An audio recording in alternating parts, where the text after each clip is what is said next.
सगळ्यांना नमस्कार. वाचनकट्टा माय मराठी मंडळ, कर्तव्यकट्टा आणि यशवंत बिब्लिओफाईल्स आयोजित आवडत्या पुस्तकाचे अभिवाचन या उपक्रमात आमचे विद्यार्थी त्यांना आवडलेल्या पुस्तकाचे अभिवाचन करत आहेत. या उपक्रमातील पहिले पुस्तक आहे पसायधन. लेखक विश्वाधार देशमुख, प्रकाशक विष्णू जोशी, काव्याग्रह प्रकाशन, वाशिम.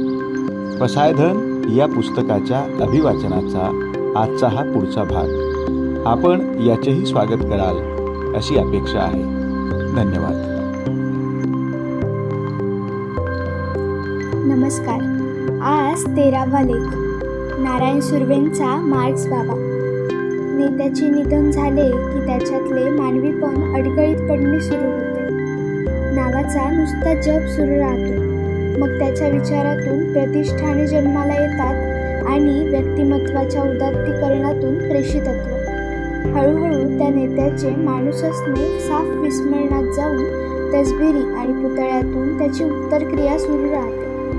तथाकथित ओपिनियन मेकर्स असणारे पत्रकार, संपादक, प्राध्यापक, लेखक अतिशोक्तीची आरती ओवाळून त्या मोबदल्यात अधिकचा शिदा आपल्या पदरात पडेल याची वाट पाहत असताना एखादा सामान्य माणूस सहजपणे अशा नेत्याला चिकटलेले प्रेषितत्वाचे गोचिड बाजूला काढून त्याचे निखळ माणूसपण अधोरेखित करून जातो. मुथुवेल करुणानिधींच्या निधनानंतर पत्रकार संपादकांमध्ये त्यांचे महिमामंडन करण्याची स्पर्धा सुरू असताना त्यांच्या गाडीचा ड्रायव्हर असणाऱ्या एम गोपीनाथ या तरुणाने ज्या भावना व्यक्त केल्या त्या एक प्रेषित काळाआड गेला अशा नव्हत्या, तर एक चांगल्या माणसाचे निधन झाले अशा होत्या.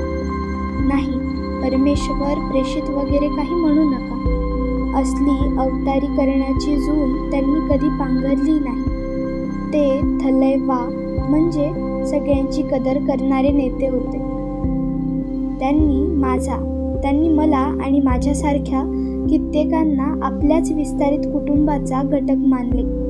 आमच्यावर पुत्रवत प्रेम केले. आता ते नाहीत याचे दुःख आहेच, पण त्यांच्या आठवणी सोबत आहेत याचे समाधानही आहे.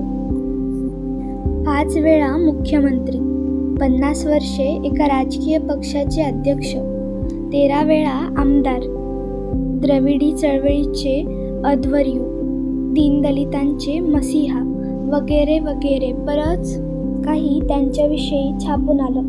पण या सगळ्यानंतर चिकटलेल्या उपाधी, त्या अगोदर आणि नंतरही ते माणूस म्हणून कसे होते याचे स्मरण जास्त गरजेचे. एम गोपीनाथ यांची प्रतिक्रिया महत्त्वाची आहे. ती यासाठी, थोर नेत्यांबद्दल आपण कोणती दृष्टी ठेवायला हवी याचा वस्तुपाठ दाखवणारी एक कविता आहे नारायण सुर्वे यांची. कवितेचे शीर्षक आहे कार्ल मार्क्स. करुणानिधी आणि कार्ल मार्क्स या दोघांची तुलना करणे ही अतिशयोक्त आणि असंबंधाची गोष्ट होईल.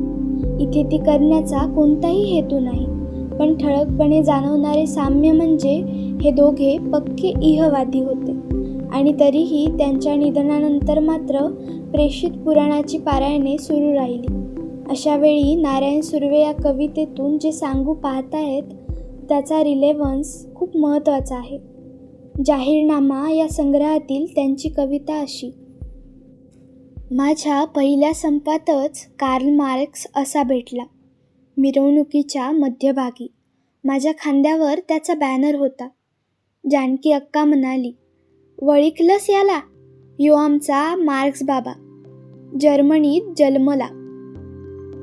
पोताभर ग्रंथ लिवले आणि इंग्लंडच्या मातीला मिळाला. संन्याशाला काय बाबा, सगळीकडची भूमी सारखीच. तुझ्यासारखी त्यालाही 4 कच्ची बच्ची होती. माझ्या पहिल्या संपातच मार्क्स मला असा भेटला. पुढे एका सभेत मी बोलत होतो, तर या मंदीचे कारण काय, दारिद्र्याचे गोत्र काय. पुन्हा मार्क्स पुढे आला. मी सांगतो म्हणाला आणि गडागडा बोलतच गेला. परवा एका गेट सभेत भाषण ऐकत उभा होता. मी म्हणालो, आत्ता इतिहासाचे नायक आपणच आहोत, या पुढच्या सर्वच चरित्राचेही. तेव्हा मोठ्याने टाळी त्यानेच वाजविली. खळखळून हसत पुढे येत खांद्यावर हात ठेवीत म्हणाला, अरे कविता बिविता लिहितोस की काय? छान छान, मला सुद्धा गटे आवडायचा. कार्ल मार्क्स यांच्या प्रभावाची तुलना येशू ख्रिस्त किंवा मोहम्मद पैगंबराशीच होऊ शकते. लक्षावधी लोकांच्या मानसिकतेवर, कल्पना विश्वावर आणि आशा आकांक्षावर या एका माणसाच्या विचारांनी चक्क राज्य केले. या शब्दात अच्युत गोडबोले यांनी मार्क्सचे महात्म्य सांगितले आहे. केवळ गोडबोले यांचेच हे मत आहे असे नाही. त्यांच्याप्रमाणेच हजारो लेखकांनी मार्क्सला प्रेषितांच्या पंक्तीला नेऊन बसवले आहे. संभवामी युगे युगे या मूलदृष्टीचा प्रभावच एवढा जबरा आहे की महामानव हे आपणाला अतिमानवी, दैवी, अवतारी वाटतात. एवढेच नाही तर ही माणसे सामान्यांपासून इतक्या उंचीवर उभी असतात की फार तर त्यांना आपण साष्टांग नमस्कार करू शकतो किंवा मनोभावे दंडवत घालू शकतो. असा अवतारी टॅबू घेऊन वावरणाऱ्या जनमानसापुढे सुरव्यांनी मार्क्सला सर्वसामान्यांमध्ये त्यांच्यासारखाच होऊन वावरणारा नायक म्हणून उभे केले आहे. म्हणजे इथे मार्क्स सुखकर्ता आणि दुःखहर्ता प्रेषित तर नाहीच, पण लार्जर दॅन लाईफ असलेला महानायकही नाही. त्याचे कवी आणि कष्टकऱ्यांशी असलेले नाते अगदी आगळे वेगळे आहे. म्हणून तर तो कवीला अगदी पहिल्या संपात सहज भेटतो. एका माणसाने दुसऱ्या माणसाला भेटावे इतक्या सहज. बरं, जरा शिकल्या सवरलेल्या कवीलाच तसा भेटतो असे नाही, तर अडाणी असणाऱ्या जानकी अक्कालाही भेटतो. एकदा नव्हे तर अनेकदा. म्हणून तर शेजाऱ्याची असावी इतकी त्याच्याबद्दलची माहिती तिला आहे. तो जर्मनीत जन्मला, अनेक ग्रंथ लिहिले आणि अखेर इंग्लंडच्या मातीला मिळाला. एवढेच सांगून ही जानकी अक्का थांबत नाही, तर त्याला थेट संन्यासी म्हणते. भौतिकतेचे मोल पुरेपूर जाणणारा मार्क्स संन्यासी? त्या अडाणी बाईचे आकलन चुकले असे आपणाला वाटेल, पण नाही.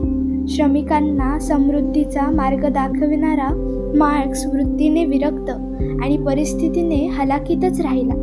आपली प्रेयसी बायको जेनी आणि 4 कच्ची बच्ची यांच्या मूलभूत गरजा पुरवण्या इतकीही मिळकत तो कमावू शकला नाही. मेरी ग्रॅबिएल यांनी आपल्या लव्ह अँड कॅपिटल या चरित्रग्रंथात मार्क्सच्या विपन्नतेचे काळीज पिळवटून टाकणारे चित्रण केले आहे. पण म्हणून तो एकांतात रडत कुडत आपल्या दुःखांच्या रांगोळ्या काढत बसला नाही. व्यक्तिगत दुःखापेक्षा जगभरातील कामगारांचे दुःख दूर करणे त्याला महत्त्वाचे वाटले. यामुळे ओढग्रस्तीचा संसार करणारा मार्क्स मंदीचे कारण आणि दारिद्र्याचे गोत्र सांगायला मैदानात उतरला. दास कॅपिटलच्या निर्मितीसाठी त्याने आपले सर्वस्व पणाला लावले. आता यासाठी आपण त्याला समाजशास्त्रज्ञ, विचारवंत अशी बिरुदे लावू. पण सुरव्यांचा मार्क्स असा अंक आणि आकड्यांच्या लिपीत लपलेला अर्थशास्त्री नाही. म्हणून तर तो थेट संपात कामगारांच्या मधोमध उतरतो आणि लहान मुलांनी आपल्या भावना मोकळेपणाने व्यक्त कराव्यात तसे शोषणाचे शास्त्र गडागडा बोलून दाखवतो. बरं, फक्त बोलण्यासाठीच सभेत उतरतो असे नाही, तर साध्याशा गेट सभेत सजग श्रोता म्हणूनही उपस्थित राहतो. इतिहासाचे आणि भविष्याचेही नायकत्व. आता श्रमिकांच्या हाती येत असल्याचा आशावाद पाहून तो बेहद खुश होतो.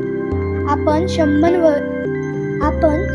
वर्षांपूर्वी जे पेरू पाहत होतो ते हळूहळू उगवून येत असल्याचा आनंद तो कवीच्या हातावर टाळी देऊन सेलिब्रेट करतो. खळखळून हसतो, गर्दीत उतरतो. श्रमिकांच्या खांद्यावर हात ठेवून तो त्यांच्यातलाच एक होतो. नेता, विचारवंत असले मुखवटे लावून मोठेपणा मिरवणारा विदूषक होण्याची जरूरच त्याला वाटत नाही. म्हणून तर तो कवीच्या भाषणाला टाळी देऊन दाद देतो. त्यातली आंतरिक तळमळ लक्षात आल्याने त्याच्या कवित्वाचे मनमुराद कौतुक करतो आणि आपणालाही गटेच्या कविता आवडत असल्याचा कबुली जबाब देऊन टाकतो. कार्ल मार्क्स म्हणजे काही हातात ग्रंथाचे बाळ, चेहऱ्यावर दाढीचे जंजाळ आणि डोळ्यात क्रांतीची आग असे लाल रंगात रंगवलेले अर्कचित्र नव्हे. अशा पारंपरिक दृष्टीने मार्क्सकडे पाहणे म्हणजे त्याच्या चरित्राचे एकांगी अतिशयोक्त विपरीत वाचन करण्यासारखे आहे. भयान आर्थिक ताण आणि जीवघेणे आजार सोबतीला असतानाही आपल्या कुटुंबावर निरतिशय प्रेम करणारा, पोराच्या अकाली मृत्यूने व्याकुळ होणारा, वडिलांना पत्र लिहून आपले दुःख आणि जेनीला पत्र लिहून आपली स्वप्ने कळविणारा, अगोदर कवितेतून आणि पुढे सिद्धांतातून करुणेचे कलाम लिहिणारा हळवा, मनस्वी, मानवतावादी मार्क्स अद्यापही आपल्या पुढे आलेला नाही. प्रेषित, अवतार, समाजशास्त्री, विचारवंत, क्रांतिकारक, कम्युनिस्ट अशा कितीतरी विशेषणांनी आजपर्यंत गुदमरून गेलेला मार्क्सचा श्वास त्याला श्रमिकांचा मनस्वी मित्र बनवून सुर्व्यांनी या कवितेतून मोकळा केला आहे. आता हे सांगणे भले गाढवपणाचे वाटेल, पण प्रसारमाध्यमे आणि शास्त्राची पुस्तके यातून जे चरित्र उमटते ते एकतर अतिशयोक्त असते नाहीतर अस्पष्ट. यामुळे काळाचे चित्र आणि त्यात वावरलेल्या माणसांचे आंतरिक चरित्र समजून घ्यायचे असेल तर ललित कलांच्या दालनात प्रवेश करण्याशिवाय पर्याय नसतो. धन्यवाद.